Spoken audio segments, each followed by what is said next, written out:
Yeah.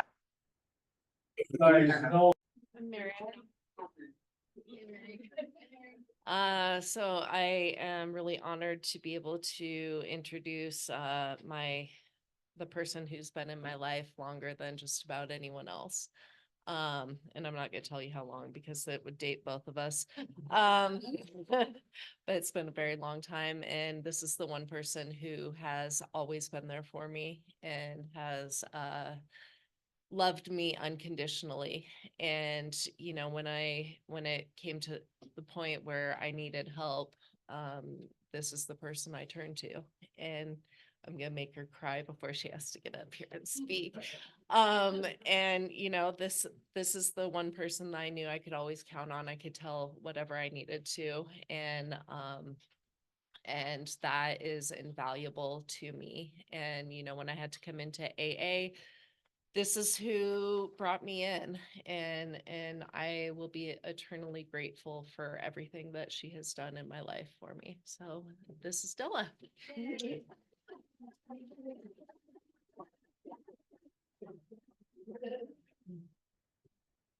Wow.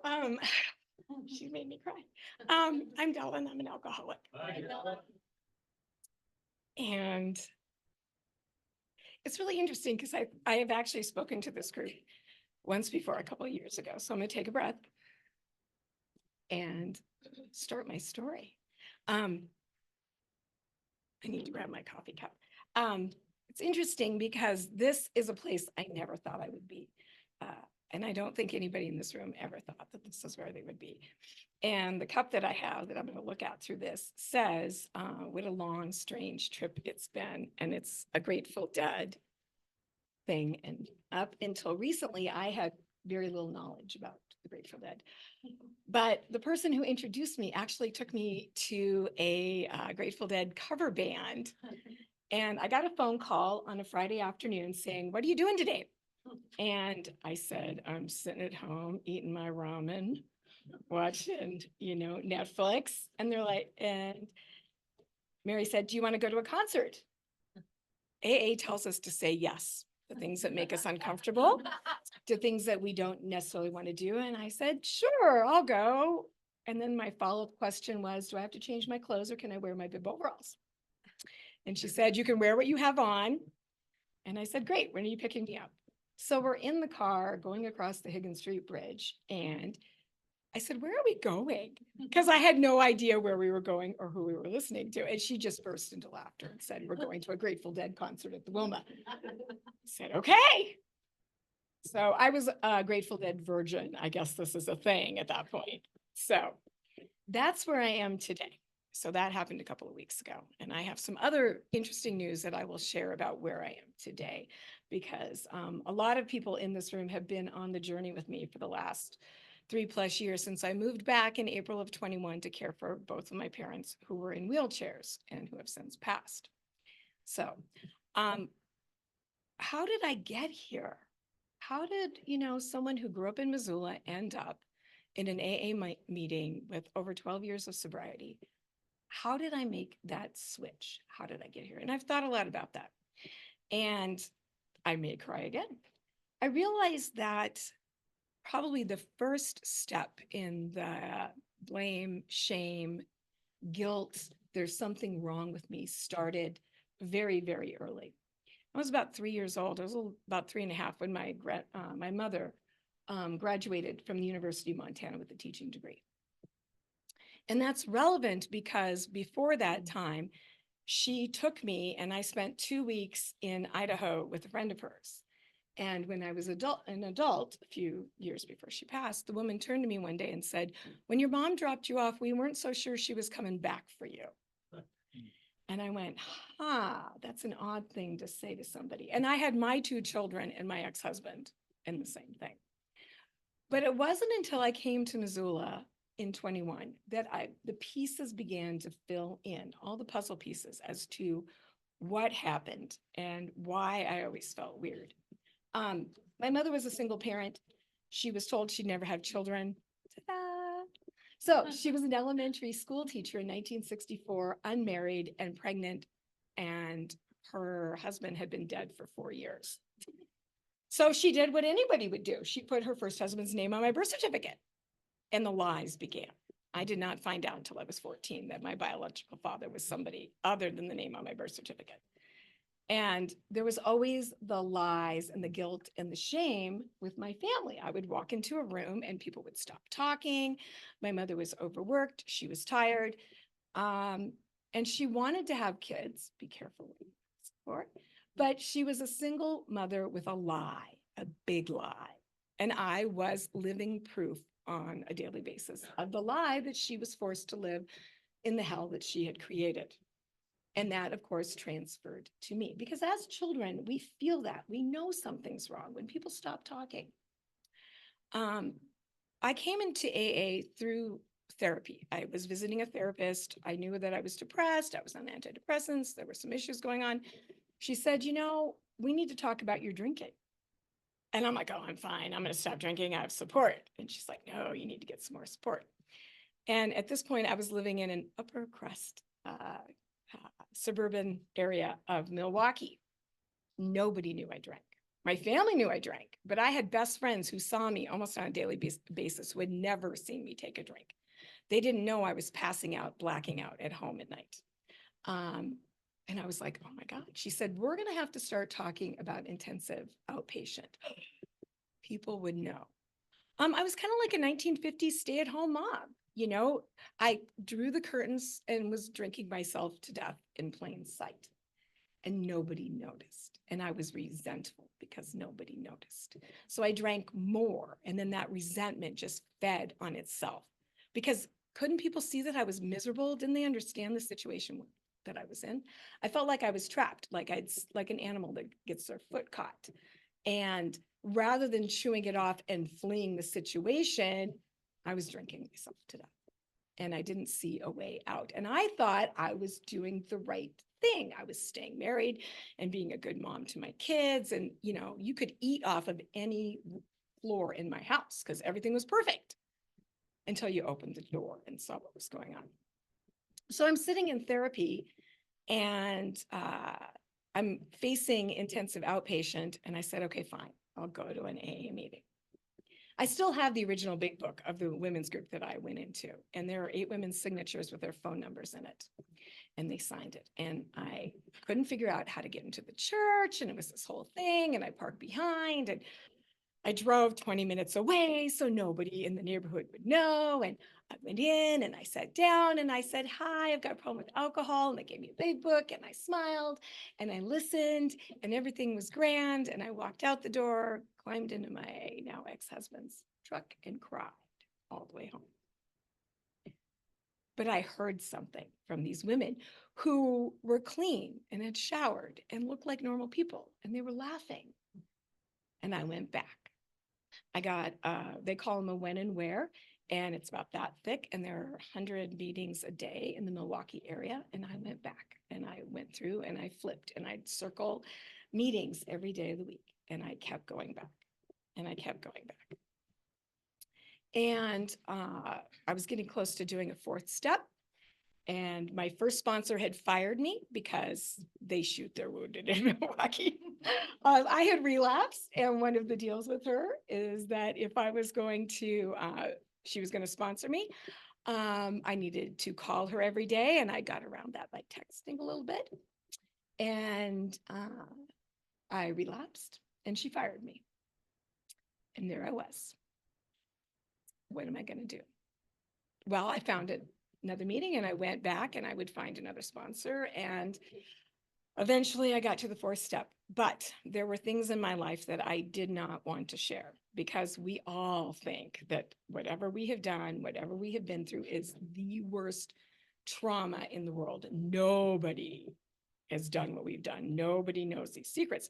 And I grew up in a house full of secrets. And the common denominator was my mother lied a lot by omission. So you don't have to tell everybody everything. So for me to crack that door, I now realize was incredibly difficult. And there was no way on God's green earth that I was going to share what I thought were the worst things with another human being who knew me. But I went into my therapist session one day, I grabbed the Kleenex box and I had a list. And I reached in the paper, and these are actually my notes for today in case I need them. And I had a piece of paper and I set it down in front of me, and she took one look at me and I said, this is my take to the grave list. Because I loved my sponsor that I had at this point. We were getting ready to do a fourth and fifth with her. She was young, she was newly married. She could be my daughter. She had more sobriety than me. But I was not going to burden her with my trauma. So, and I know now that she had her own issues. So I went down the list with my therapist. And what came out of that was that I had been, to use her words, sexualized at a very young age. And that's where the shame, and this is the first time I've ever said this in a group. And it happened about the time that my mother dumped me off. But I actually know now that it happened before that. I was probably 2.5, 3 years old. I have a really, really good memory. And that's both a blessing and a curse, because I remember faces, not so good with dates. Names, forget it. People who know me know I'm horrible with names. But I remember so clearly the guilt, the shame that had nothing to do with me. That was another person who had their own trauma. And we say hurt people hurt people. And I say, actually, broken people break people. They don't mean to. And looking back, whatever happened to this individual, they were a victim of their situation. And, as adults, we learn that, nobody wakes up and wants to traumatize a child, especially when they are probably just babies themselves. But that guilt and shame was something I lived with. And I internalized, because of course there's something wrong with me. So how do I do this? So I'm sitting there in my therapist's office with my tissue, and I'm going through this. And she was so good. She was she was somebody who dealt with addiction. So she had heard a lot, and I knew she had her own therapist. And I thought, now I know why therapists have their own therapists, because they hear and they take our stuff. And what do you do with the story that I just dumped out to her? Of course, she had to go and find somebody to talk to about that. And then I took a deep breath and I left her office. And I have to honestly say, I was pretty much done. I mean, I had gotten out, managed somehow to verbalize the things that I thought I would never even hint at and would go to my grave. And then I met with my sponsor, and I did the 4-step that dealt a lot with my drinking history and, my drunk-a-log and all that stuff. And I did my 5th step with her, and I went home and I went into my house. And I am not a churchy, prayy person, but I went home and I hit my knees and I basically said, help me. I did my 6th and my 7th there. I'm like, help me take this away, take away my character defects. I'm humbly asking you to remove these so that I don't have to carry this with me anymore, because those memories and those histories, until I can get them out and deal with them, I'll drink over them again. That guilt and shame and that resentment will come back, and I know that. So I took that with me, and I was working my program. I'd had a couple of years, and I went to this big meeting. If you're ever in the Milwaukee area, there is a very large group. It's been around for decades, called the Badger Group, and it's a 90-minute meeting, and there's tons of years of decades of sobriety in this. They do Zoom meetings. It is not a favorite of mine, and I have a long history with that, because it is an 1.5-hour meeting. And in the state of Wisconsin, you cannot buy alcohol after 9 p.m. So I would go to the 8 a.m. or the 8 p.m. meeting, and it ended at 9:30. And it was a parking lot away from the local Pick and Save store. So more than one occasion, I popped into the Pick and Save, bought myself a bottle of vodka, slid it under the driver's seat, and then went to the meeting. I mean, who does that? Alcoholics do that. So I would go to this meeting, and it's a half an hour, like speaker meeting, birthday meeting, and then you count off into groups of 10, 15 people, and you go to a room and you sit around a table and you discuss the topic. And it's great because you hear all these different inputs. And the reason that I'm bringing this story up is because it ties directly back to my story. So I'm sitting in this meeting one night and I'm a few years sober, and this man walks in and he's probably 6'3", 6'4", big guy, dressed nicely, 40-ish. And we're talking about the 4-step. And he says in his story that he had been sexually assaulted when he was a child. He was 5 or 6 years old when this happened, and that he was looking at his part in this situation. And I'm sitting at the table and there is smoke coming out of my ears. I'm just angry and fire out of my eyes because he has touched a nerve. And I know now, after being in the program for so long, because we say if something bothers you about somebody else, the problem is you.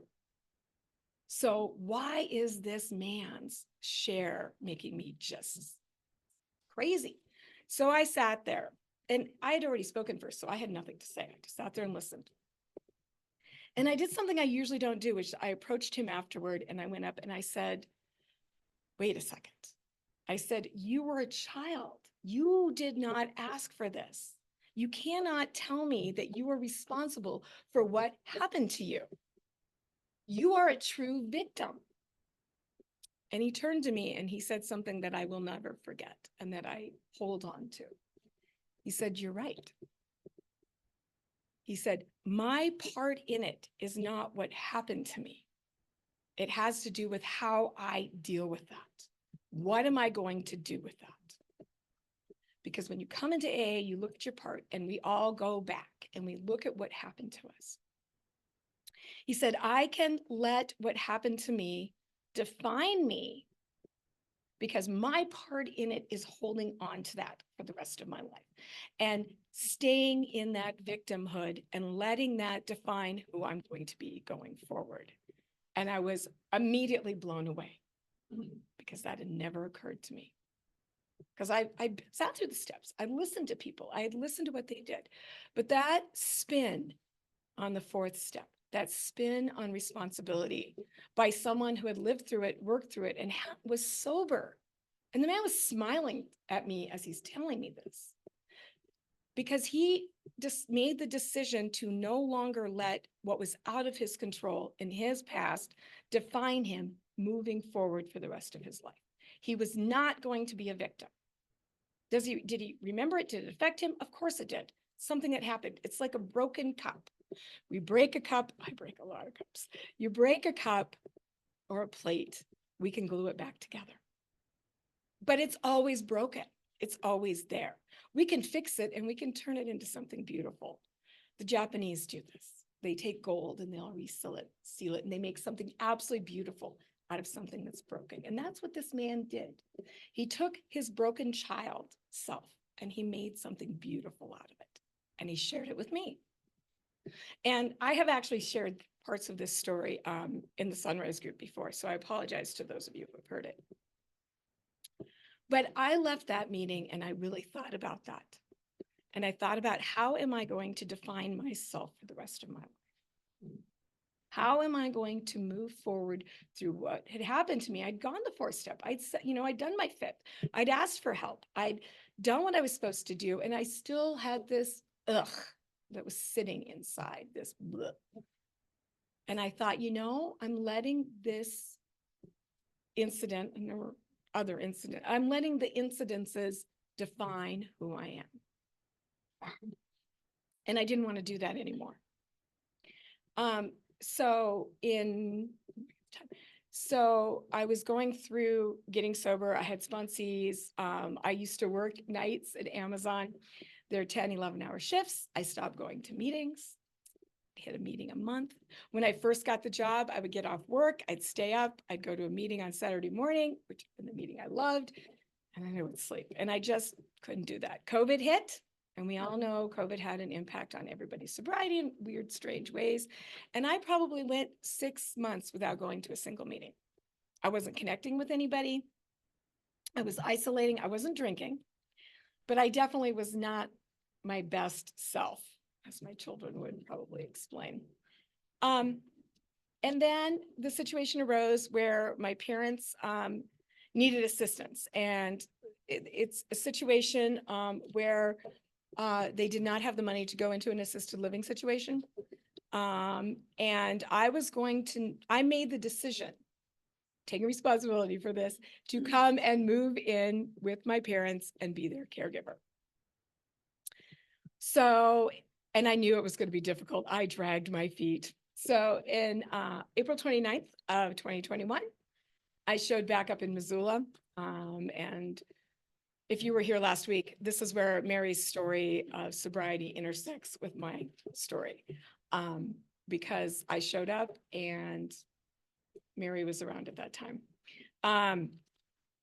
And moving back in with your parents. So I had been married at that point for 25 years. I had 2 kids. I lived out of state. And all of a sudden, I'm back in the bedroom basement of my parents' house, where I had been after I graduated from college. I was a person, individual, and all of a sudden, I'm back in my parents' house. Now, I had done a thorough 4-step, I thought, back when I was in Milwaukee. But I had not really dealt with the situation with my parents, specifically my mother. Just as a little side note, I keep referring to parents. This throws people a little bit. My mother remarried 2 weeks after I graduated from high school. The man that she married had lost his daughter in a car accident. So he had lost his daughter, and I did not have a father. And this is one of those stories that's kind of a God shot moment. We had each other. My dad and I were very close. And when I was 21, he legally adopted me. So the only dad I ever knew was the dad who I took care of until he passed away in October. So he is my dad. My biological father, and I'll just take this little side note here. My biological father was a raging alcoholic. And until I was 16 and my mother met my now dad, it was just the 2 of us. And when I would do something, she would be like, "You're just like your dad." And, whenever that phrase came out, I knew it was something bad. But I had heard stories of the fact that he was a raging alcoholic. I have since met my half sister, 23andMe. I met her in 2018, and she lives in Montana, and I talk to her almost every single day. God has an interesting way of working out. But the blessing was I did not grow up around this man who was my biological father, because he beat his wife, he beat my sister. Evidently, he was quite charming when he was drinking and when he was sober, but when he was drinking, he was a horrible human being around him to be around. I have no memory of that. I did not have to deal with him. And that was actually a gift from God to me, because to me, he's just the sperm donor. And that's basically it, because I had no interaction with him, except for the fact he happily shared his DNA with me. And genetically speaking, I had the predisposition, which was why my mother always said to me, "You can't drink, your dad's an alcoholic. You can't drink, your dad's alcoholic." And I really didn't think I had a drinking problem, because I grew up with just my mom and there was no booze in the house.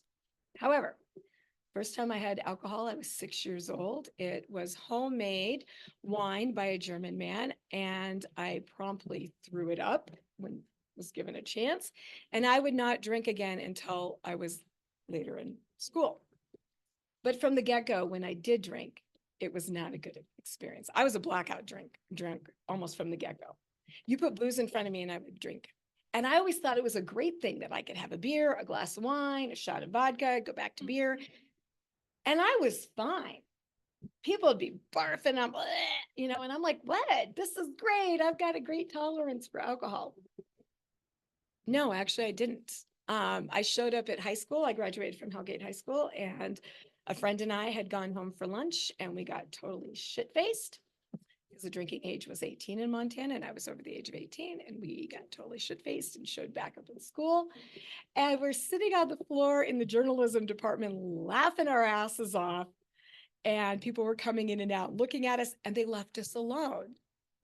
Okay, today somebody would have called the police. I would have been sent to the principal's office. My mother would have been notified. She had zero clue. My mother pretty much turned a blind eye to anything that she didn't want to see. And she moved in basically with my dad my junior year in high school, and my house, somebody explained to me, became the party house. And when we were cleaning up, getting ready to move, we found all these beer cans, both full, that somehow I'd missed, and empty all over the basement. And we put them together. She's like, what are these doing here? And I'm like, I don't know. Because there were parties at my house all the time. We'd go down to the drag and people would come back. There was nobody around. And I had learned very well from my mother. I had a curfew even though she wasn't there. So I want you home by midnight. Okay. Because we had no cell phones and I was not a liar. So I would be home. I'd call at 11:55. Hi, Mom, I'm home. It was a great time. All right, good night. Click. She's across town with who would be my dad. And I'd turn around and walk out the back door. I was home. I was there at curfew. I was not lying. But of course I was lying because half the time I was already drunk. Somehow I managed to not get involved in drugs. I don't know how, but that was just not my path. I had so many people around me who were stoned or doing uppers and downers and popping speed and shit all the time. But for whatever reason, I just had my little umbrella and it just was like, what? And I just missed it. And there are times I'm like, I walked through crazy fire, the Namer man who wanted to take pictures, that somehow I managed to slide through that without getting as damaged as I could have. And it wasn't until I was out of the situation, I'm like, how did that happen? And that's why for me, my higher power looks a lot like this table. It's a group of people sitting around, drinking coffee, smoking cigarettes, going, what the hell is she doing? Because to me, my higher power is not some bearded person who has nothing better than to do than watch my shit all day. It's kind of like a tag team of people that, they tag out. It's like, I'm done. She's working on a fishing boat right now. I'm done. You take over for her. So I'm in high school and I'm drinking like I'm not supposed to be, and I'm really depressed. And one day I decided to slit my wrists, and that's sort of a wake-up call to everybody that maybe there's a problem going on. And I graduate high school by the skin of my teeth, and it's like, what the hell am I going to do? Well, my higher power had other plans. The committee had gotten together, and the best situation for me was to get the hell out of the situation I was in. So I signed up and took a job for a woman I'd never met, with a girl I'd met I'd met her a couple of times, and for a little girl who came to about here on me. She was only 9 years old and she was short. In fact, I could pick her up and give her piggyback rides, and I did. And I got on an airplane and I flew to California, and I signed up for a year and I stayed a year. It was not necessarily an easy year, but I stayed that year. And at the end of the year, it was, are you going to stay another one? Or are you going home? And I absolutely adored this person. And I wasn't necessarily happy with all the working conditions, but I stayed another year. So I stayed 2 years with somebody that I absolutely love and have zero regrets doing. And then I had to leave. It was time for me to leave. And I came back to Montana, and I wasn't drinking heavily, but when I did, I did. And I realized I created a pattern of geographic moves. When things got weird, I would take myself out of the situation. So after a couple of years and a failed relationship, I hauled my butt to New Jersey, where I met a party group of people. And I ended up staying 3 years there. I'd hit the club scene, and I didn't drink all the time, but I drove drunk a lot. And when I did drink, I drank a lot. And from there, I ended up on a fishing boat in Alaska. And I now understand that the person that I had a relationship at that point was also an alcoholic. I watched people detox. We would get to port, and all these people, you're not allowed to have alcohol on a ship. And we were doing shots all the time. And then we would go out to sea, and I'd see these guys just shaking. And I really didn't understand, because I hadn't grown up around that, what was going on. And they were severe detox situations. But when we were going out, when we were leaving, I was hiding booze for this other person in my room. So if I got caught, I would lose my job. But it never occurred to me that this person, the level of manipulation, because I'm like, oh yeah, that seems logical. And I was drinking every day on this trip. And booze became that relaxer at the end of work. It was kind of the good thing.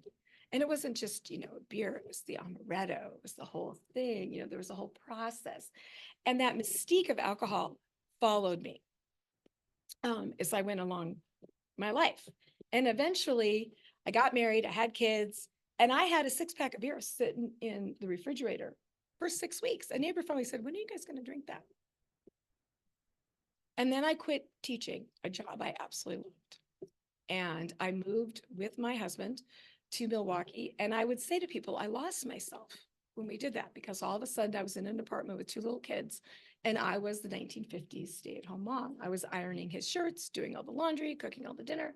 I was doing everything.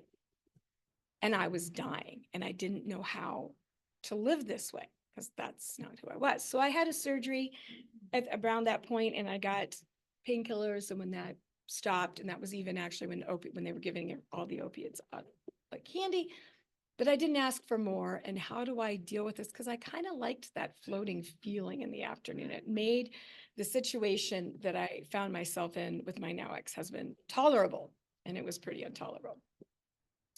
And I started drinking, and pretty soon it was a bottle of wine, and I tipped over the tipping point. And I wonder how many of us, if life would have been a little bit different, might not have gone over that tipping point. Because I had all the things I needed to be an alcoholic. I had the genetic predisposition, I had the trauma, the shame, the guilt, the hiding, and all the things that I needed to be a really good alcoholic. Except I wasn't drinking on a daily basis until we moved. And then I went over the edge. So my drinking career, I figure, because my youngest child asked me about this about a year and a half ago. And we went through the chronology, and it was really good for me too. I had 6, 7 years of bad drinking. And at one point I was drinking around my kids, and I blacked out in front of my daughter, who is now 25 years old. She was probably 11 and a half, 12 about that time. So my youngest would have been 8 and a half, 9.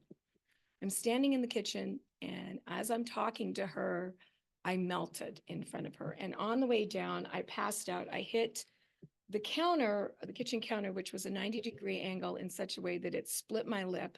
I still have a scar on the inside of my mouth, knocked my glasses off, and gave me a black eye. I was working at Starbucks the next day, and I had to get up. And as the day went on, the eye got blacker and blacker, and the lip got more and more swollen. And it looked like I'd been in a bar fight.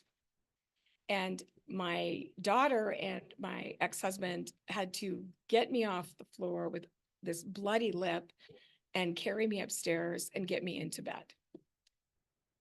And this is when I say that daughter, I got sober when she was 13. She's 25 now. And I had an hour and a half conversation with her within the last 7 days. And we were talking about a couple of things. I have some exciting news that I wanted to share with her on Wednesday. A school district in Montana is taking a risk on a 59-year-old woman who has not been in a classroom in 22 years, and I will be teaching high school. Again, a job I absolutely love. I'll be teaching English. And I called her with the news, and she says, "Mom, I'm proud of you." And obviously, and this is the girl who I passed out, blacked out in front of. And I say that because there is hope. 12 years of sobriety, working the program, saying the serenity prayer in front of her all the time. When I got sober, started the journey, the kids would be in the car in the back, and I'd be in traffic, and I'd be like, "God, grant me." And I could hear the groan from the 2 of them in the back, because they're like, "Just shut up." They know it. They know the program. Some of you met her. She was here at Christmas. She went to the open meetings with me. She supports my AA. My youngest is a trans daughter, and her boyfriend is in the program, and he will have 11 months this month. And so that's really good. And I also have had conversations with the 2 of them recently. So we have rebuilt our relationship. And I have to say that one of the reasons I have such an amazing relationship with my youngest child, who is a trans person. And I bring that up because I was perplexed by this. We have talked about that, because I understood that my youngest was bisexual, and now I can wrap my head around that. But when she came out that she was transgender, it kind of threw me a little bit. I was like, I don't quite know how to react to that. And that's how I said. And somebody in the program said to me, Della, she has her own guardian angels. She has her own higher power. She has her own path. And I went, ah. And from that point on, I was fine because it's not up to me. She's got her own path, her own journey, her own thing. As her mother, my only job at this point is to accept my child, love my child. And I've been pretty open about that because people who don't understand, and then I went to the open center and talked to Andy down there and like, help me, I don't get this. You know, and I had someone who is familiar with the program explain to me the difference between gender and sexuality because I didn't know. And now I know. And it's not up for me to judge. It's up for me to love. And that's what the program of AA, they don't tell you that if you're a newcomer. When you come in and you sit down in your first 30, 60, 90 days, you just want to stop drinking. You're not told. And, you know, people will say to you, this will make your life better. Things will get better. And you're like, whatever, you know, and you don't believe it. I didn't believe it. And I relapsed more than once. I have more than one 24-hour coin. I have more than one 30-day coin. But my life is better. And I do understand. And I do have love and tolerance for people. But I also have compassion and empathy because being in these rooms, I have listened to the people who have come in and shared their stories before me. I was meeting with a sponsee yesterday and I was explaining what AA is to me and what it means to me. And to me, when you walk into the door, you're in your own hellhole. You're in a hole of your own making because you're the one drinking. No one is sitting on you with a funnel and dumping booze down your throat. You are doing that to yourself. So you're in this hellhole that you are, and you're still digging and wondering why you can't get out of it. And then you go into an AA meeting and somebody drops a ladder down for you. And it's your choice. You can either keep digging or you can reach up to that rung to drag yourself out, but you have to be the one to reach out. And I said, that's how I view it. Before I came into AA, there were all these people before me. And when I finally decided to sit down and get sober, which, by the way, looping back around, my sobriety date is the day I slit my wrists when I was in high school, because I'm standing there in Wisconsin and I literally have a bottle of vodka in my hand. And I'm like, what the fuck are you doing? And then I'm like, wait, today's May 10th. And I know exactly where I was when I was 18 years old, a senior in high school, and I had a straight razor in my hand. I wanted to die that day. And when I'm holding that bottle of vodka, which is just as deadly, in my hand, killing myself, I thought, I'm done. I want to live. And I turned that bottle upside down. I literally said, what am I doing? I want to live. To have AA work in what I've seen in the last few years, you have to want to do it for yourself. And I reached up for help. I reached my hand to that next rung. And when I did that, there were people above me who reached their arm back and helped me. So that's what AA is to me. It's a ladder. It's someone helping you. I have to reach for those rungs. I'm the one that physically has to climb out of that muck, but I don't have to do it alone. And I can ask for help. I can reach up and there will be a hand there for me if I need it. Because we say our responsibility statement, the hand of AA will be there for you when you need it. And as someone who has a sort of decent program, part of my responsibility is as I'm reaching up, is I need to be reaching behind me because there's somebody else behind me that needs that hand. And sometimes I'm like, what do I have to offer to anybody behind me? You know, because those self-doubts and that shame and that I'm not good enough is there. It's still there. It's smaller. The voice is a lot smaller than it used to be. But I'll reach back behind me. And we don't always know when someone says to you, this man that took 5 minutes to talk to me after a meeting, 10 years ago, impacted my life in a way that he had no idea when he walked in. that I would hear him and that I would take his story of his childhood trauma and help fix myself. And then I would be standing in Missoula, Montana, repeating his story as accurately as I remember it. I was in a Sunrise meeting after I moved here to take care of my parents, and a man came in. He was visiting for the summer, so it would have been 3 years ago. And he was from the Carolinas, someplace I don't remember. I don't remember ever seeing him since. So we can blame him. But he was telling a story, which I believe someone said to me is an Al-Anon story. And it's, for those of you, I can hear the collective groan, is my hula hoop story that I have shared. And he said that for him, and he had heard it from somebody else, that when he's struggling to stay focused when something's going on, he visualizes a hula hoop, because the only thing that we have control of in our lives is inside that hula hoop. I have no control over what anybody else in this room is going to do. And this helped me again with my youngest child and with my oldest, making decisions with boyfriends that made me go, I have no control over what my children are going to choose.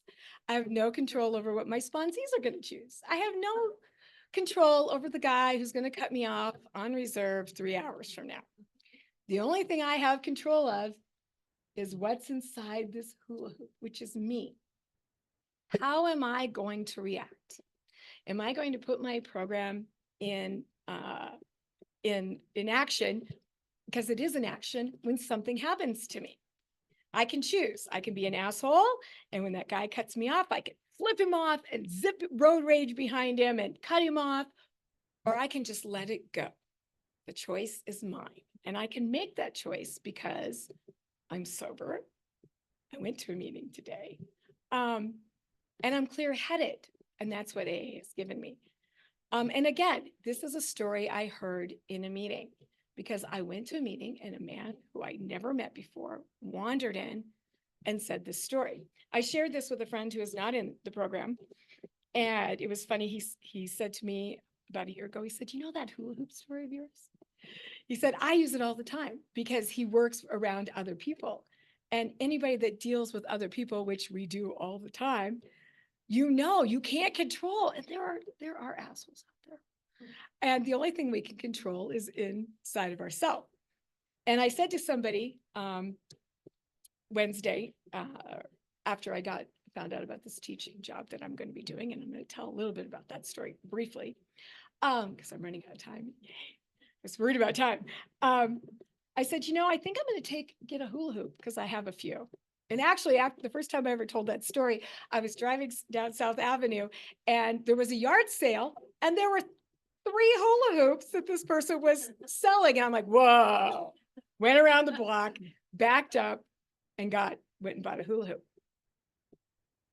My mother passed away in July of 22. And I go to the Bonner Park meeting.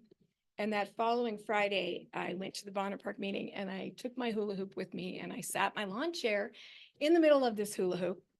And people got there. They knew that she had been in the hospital and that she was not doing well.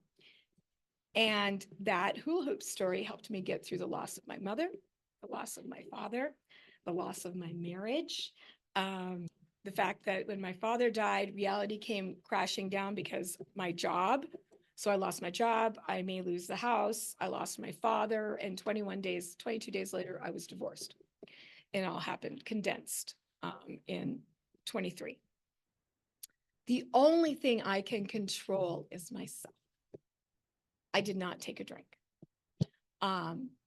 Life was not good to me in 23. And I did enter a dark spot. And I did not share to people how upset I really was.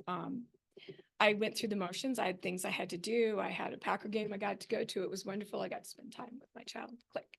I made it through Christmas because my other daughter flew out for Christmas, and we had a great time. Click. And at some point, I had given myself permission to be done.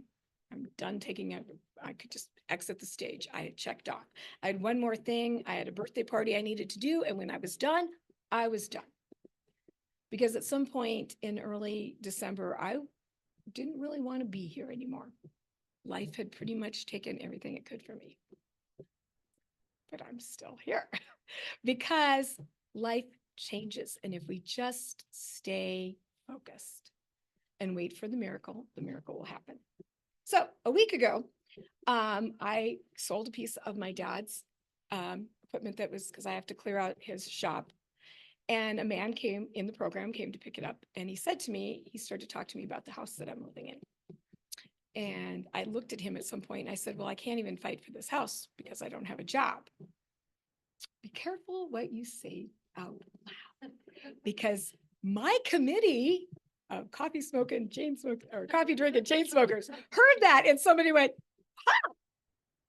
So I'm putzing along on Monday and I get a message from somebody in the program because they knew I was looking for a teaching job. And they said, you need to get this application in today. I don't have a resume. I don't have a cover letter. I have since found I couldn't find my letters of recommendation. It is like my entire teaching career from Las Vegas disappeared. I have nothing. I am freaking out. I'm crying. Called a friend of mine in Las Vegas. She's an assistant principal. I'm like, I don't have any letters of recommendation. She's like, Della, I will write you a letter. You go into that interview and you be yourself and you're going to be fine.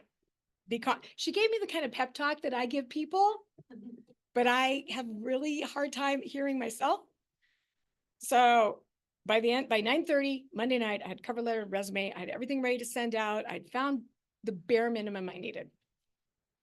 All day Tuesday, I'm spending out in Clinton because I'm working the election. I can do nothing. Monday or Wednesday morning, I went to a job interview at 7:30 in a town that is 45 minutes away from here. So I was up at 5:15 to shower and get ready for a job interview. By 4 o'clock on Wednesday afternoon, I had signed a contract to be a teacher for next year. And I texted back the person who said to me last Sunday, you should fight for the job. And I said, you should fight for your house. And I said, I don't have a job. Well, guess what? I have a job. And the interesting thing about this particular teaching position is the pay is absolutely crap. I was making the same thing 22 years ago. Actually, I think I was making more, but it's 4 days a week. I can get an extra day job. It's got benefits and they need somebody. And I am a person that needs to be needed. I'm going to be working at an at-risk population of high school students who need somebody who gives a shit about them and who is empathetic. I, after 22 years, not in front of a classroom, not in front of students, and am 59 years old, need a job. So it's a match. It's like my little committee got together with their little committee and said, we're going to throw this person because I have the ability right now to do this job financially and everything. So my roundabout and wiggly story back and forth is, even for me, where I started was behind the cue ball. It was not a great place to start. But at some point, and this program was an integral part of it, I made a decision to turn my life over.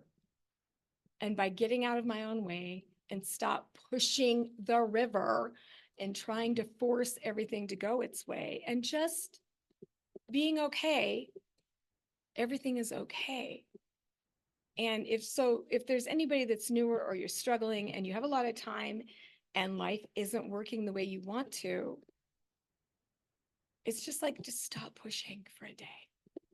And that's what I have. So thank you for listening to my ramble. And thank you for giving me the opportunity to speak. Thanks.